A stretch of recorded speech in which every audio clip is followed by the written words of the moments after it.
Now, when you talk about kings, we talked about Samuel a little bit. We're kind of just skimming at this point because we got to trying to get caught up. But it's kind of all in tandem. The reason why I want to talk about kings is because, like, I don't know, like this passed through in Isaiah for me.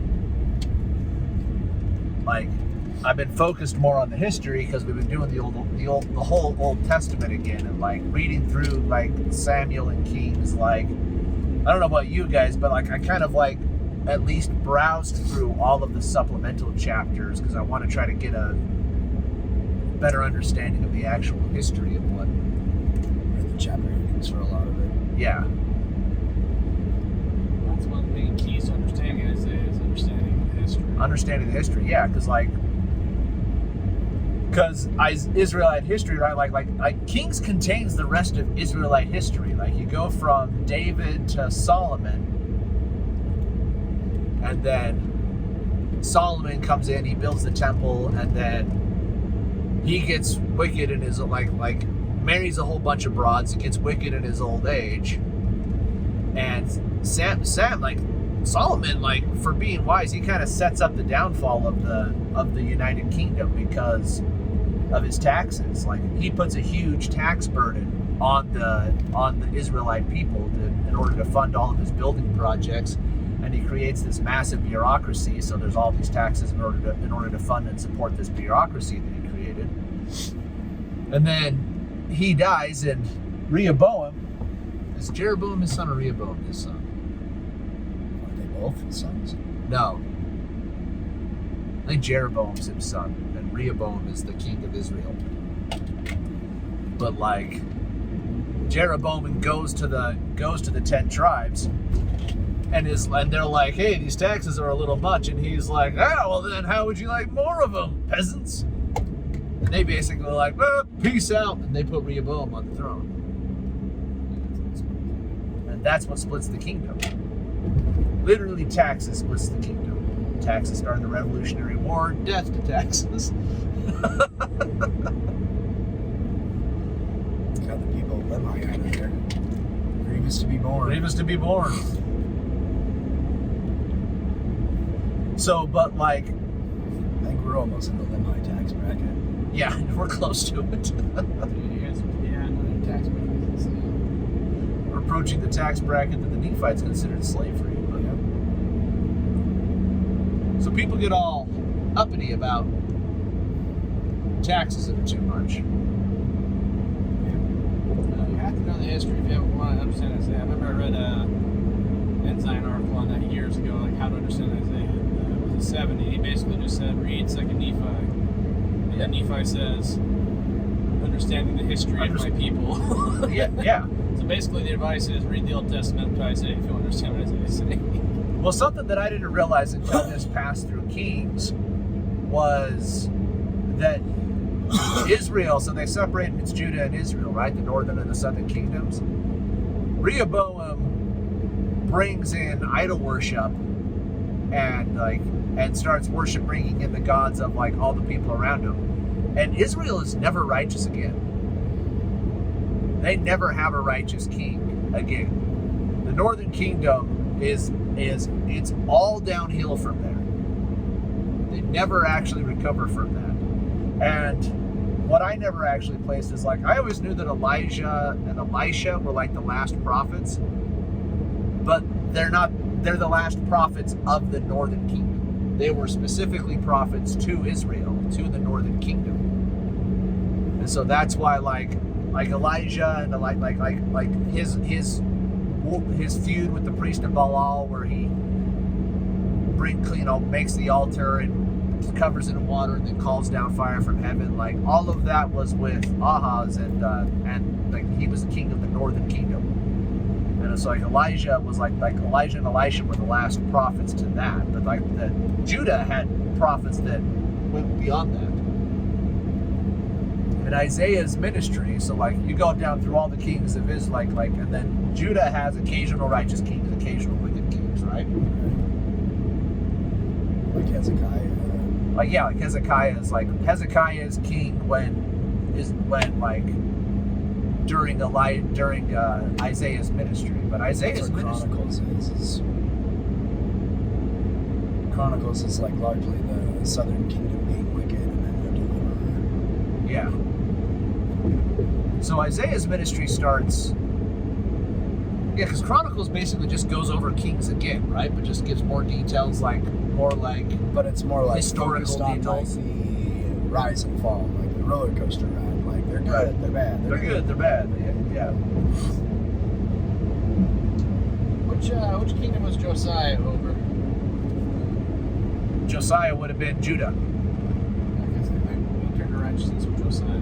Yeah. Josiah, he's the one that rediscovers the law again, right? Yeah, he's the 8-year-old king. yeah. He reads the script. They find the scriptures in the temple after not having them forever, and he reads them and is like, "We are way off." And he goes and starts making the kingdom more like the scriptures say, like tearing down idol worship, etc. He writes this 90-page thesis and hammers it on the door of the temple. I'm confusing my periods, aren't I? Well, when you said Josiah, I was like, New Mexico, Josiah G. Scurlock. I'm just kidding. Doc. Doc. Is that Doc? Yeah. That's funny. So, What you do when you get your young guns and your Bible history mixed up there?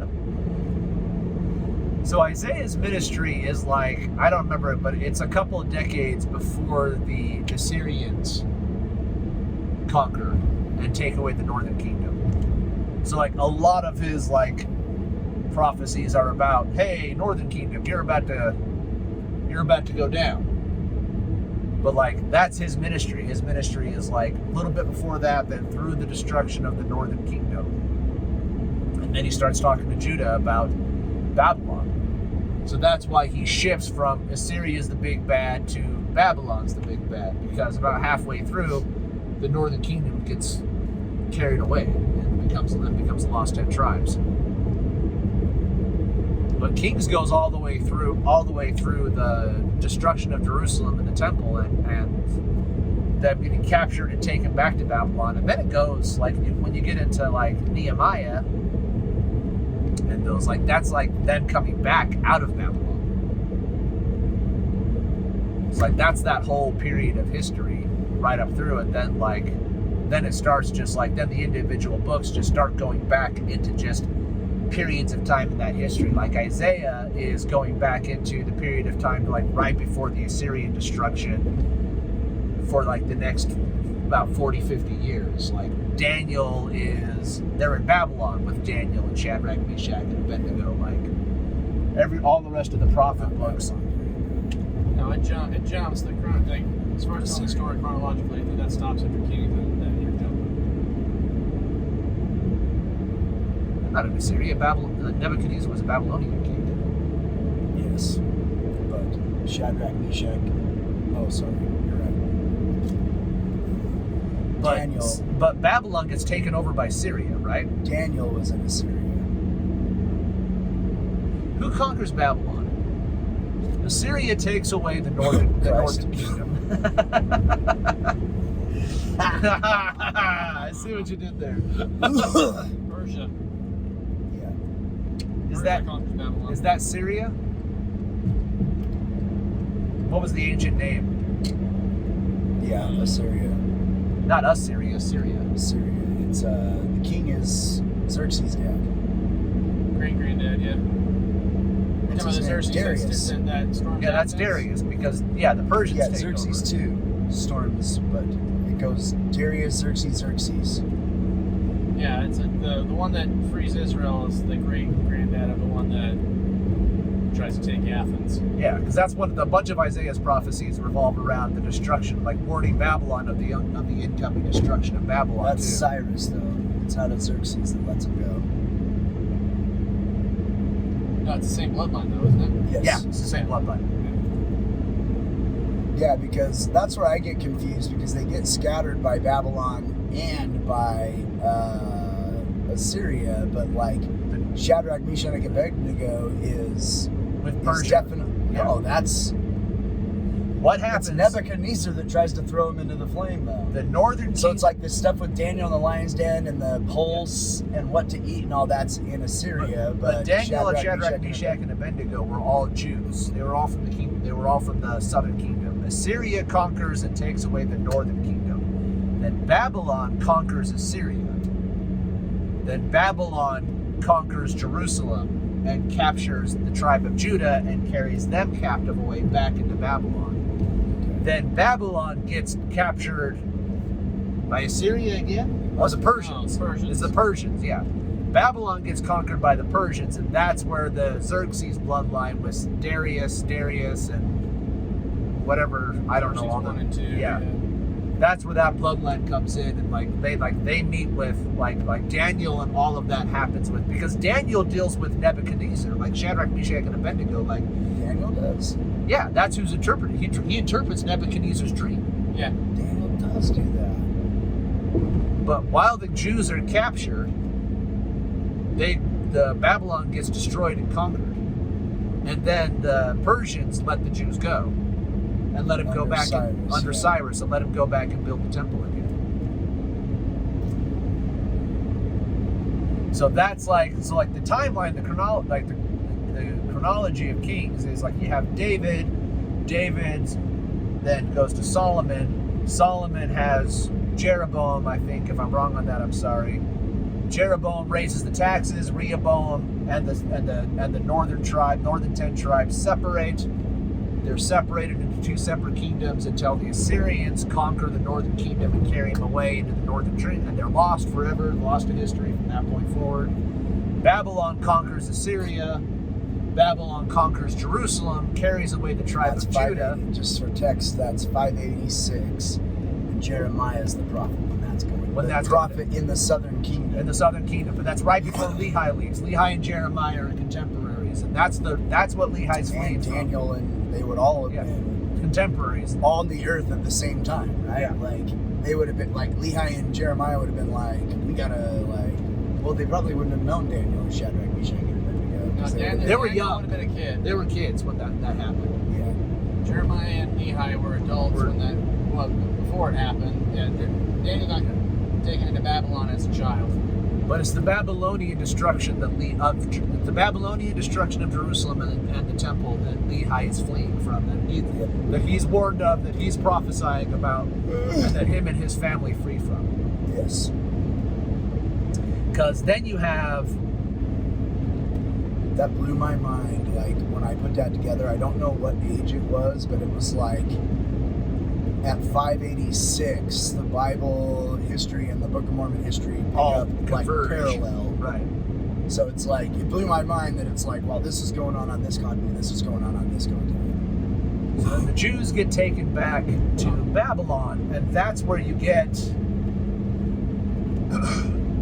that's Daniel, Shadrach, Meshach, and Abednego stories all start at that time period, because they deal with both Nebuchadnezzar and Darius.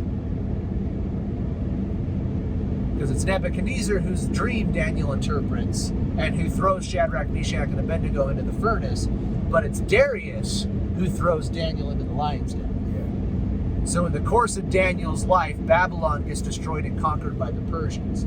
Then you have Queen Esther that happens in that time period right there, and then Cyrus lets Nehemiah go back to Jerusalem and start rebuilding the temple.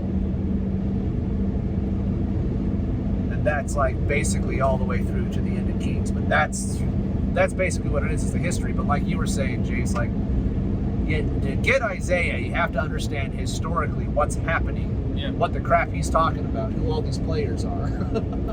Not just the players, you gotta understand the geography, because like a lot of the things he references have to do with the land, like where the wood came from. Like he references, the name's eluding me right now, but he talks about the tree. Oh, Lebanon. Like he talks about the trees of Lebanon, the cypress Cedars. trees, cedars of Cyprus. Yeah. Yeah, like so you have to know the geography. There's the Cedars of Lebanon, though. That's like a saying, right? Yeah, but what Like he's fake referring- it till you make it. It might be a saying now, but like what I'm saying No, is it Isaiah is. references a bunch of geographical locations that you get to understand and know under King Solomon, because he goes to all these places and uses all these places for their good to build the temple. Yes, we're making a very similar point. I'm going to take it just one step further than that and say the reason why he's doing that is he's a very contemporary prophet. He's a prophet of his time. Of his time, yeah. Oh yeah, Which means that he's using like the parlance of his time yeah. in order to communicate. So he uses the codes and symbolisms and Sayings. idioms and yeah. So we're saying the exact same thing. Yes. So Yeah. you need to know that to understand what he's saying. yes, So yes. and the geography is a part of that. Yep. But- you also need to understand he's speaking symbolically. Like he may not have actually named his kid Shemer or Hajjaj. He just Shamalama. wanted- yeah, he just is like Hold on, can anybody think of his name? Shemer Hajjaj, Shemer Is Hajjaj. that what it actually is? Yeah, that's close enough. Yeah. I'd get an award on a game show. But the other thing that's important to understand is that he's using Jewish symbols too. So like, and I'll get into it in my Isaiah video because I want to talk about, but like north, south, east, west are Hebrew symbols. What women are the Hebrew symbol for women, like the bridegroom, like when Isaiah references all of that. all of those symbols are like what the ancient Hebrew symbolism for those terms would have been. You're clearly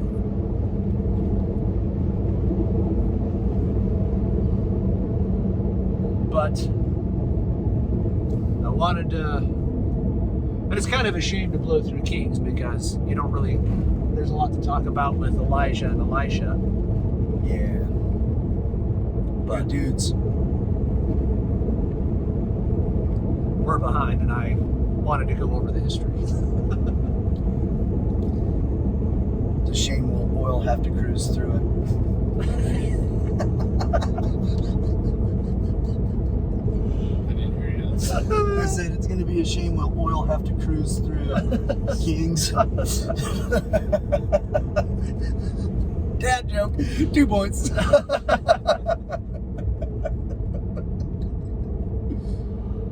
All right, that's all I got to say about that. Fair enough. On that dad joke, we can conclude.